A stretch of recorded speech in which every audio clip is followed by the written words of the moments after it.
கண்ணியத் தமிழர் காகிதமில்லத்தவர்களின் பிறந்த நாளில் அவருக்கு எமது செம்மாந்த வீர வணக்கத்தை செலுத்துகிறோம். கண்ணியத் தமிழர் காகிதமில்லத்தவர்களின் பெயரில் நெல்லையில் நூலகம் அமைக்கப்படும் என மாண்புமிகு முதல்வர் அவர்கள் அண்மையிலே அறிவித்தார். மாண்புமிகு முதல்வர் அவர்களுக்கு விடுதலை சிறுத்தைகள் கட்சியின் சார்பில்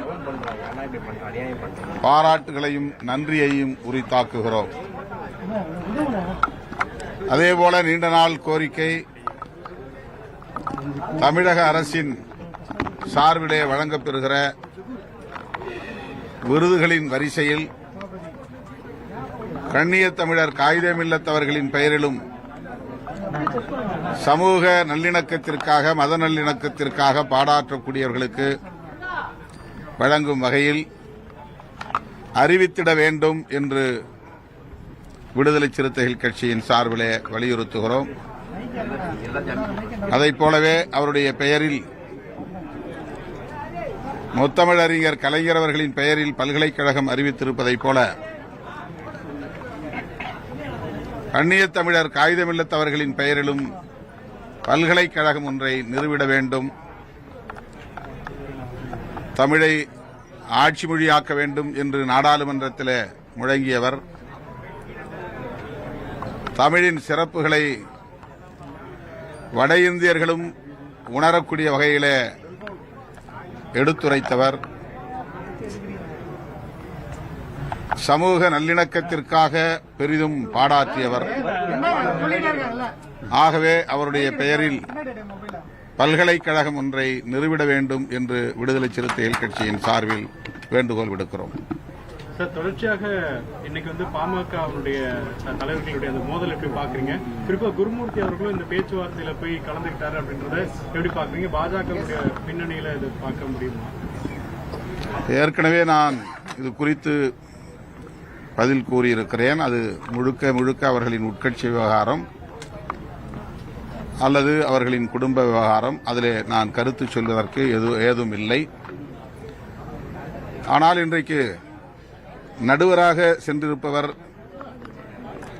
யார் என்பது ஒரு கேள்வியாக மாறியிருக்கிறது. பாட்டாளி மக்கள் கட்சி தொடக்க காலத்தில் இடதுசாரி சிந்தனையாளர்களின்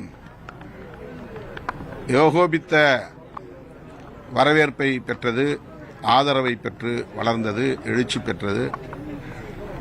ஆனால் இன்றைக்கு வலதுசாரி அரசியலுக்கு அவர்கள் முழுமையாக போய்விட்டார்கள் என்பதை உணர்த்தக்கூடிய வகையில் இந்த பஞ்சாயத்தார்களின்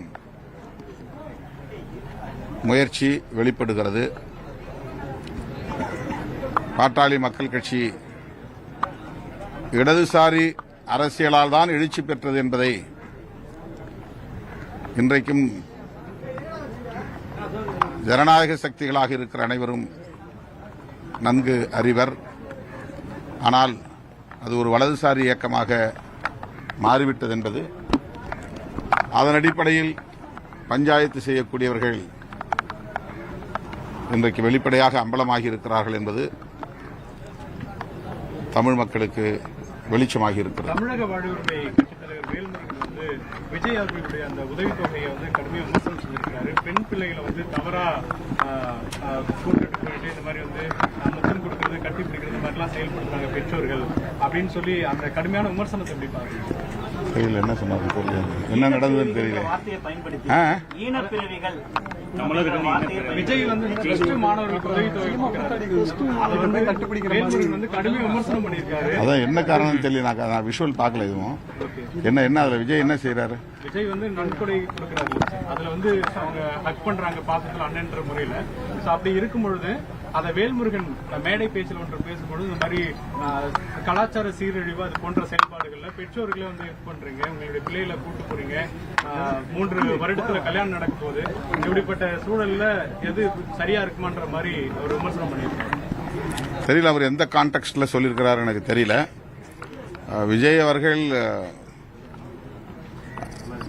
படிக்கிற பிள்ளைகளை ஊக்கப்படுத்தக்கூடிய வகையில் உதவித்தொகையை வழங்குகிறார். அது வரவேற்புக்குரியது. மற்றபடி பிள்ளைகளில் அவர் மீது கொண்டிருக்கிற அன்பு அல்லது அவர் பிள்ளைகள் மீது கொண்டிருக்கிற அன்பு என்கிற அடிப்படையில் மட்டுமே அதை பார்க்க வேண்டும் என்று நான் கருதுகிறேன். வேல்முருகன் அவர்கள் எந்த பின்னணியில் அந்த கருத்தை சொன்னார் என்பது எனக்கு புரியவில்லை. வருகிற ஜூன் 14ஆம்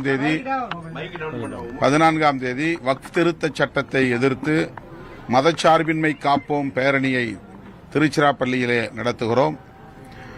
வக்ஃப் திருத்த சட்டம் என்பது முஸ்லீம்களுக்கு எதிரானதல்ல, அரசமைப்பு சட்டத்திற்கு எதிரான தாக்குதல்.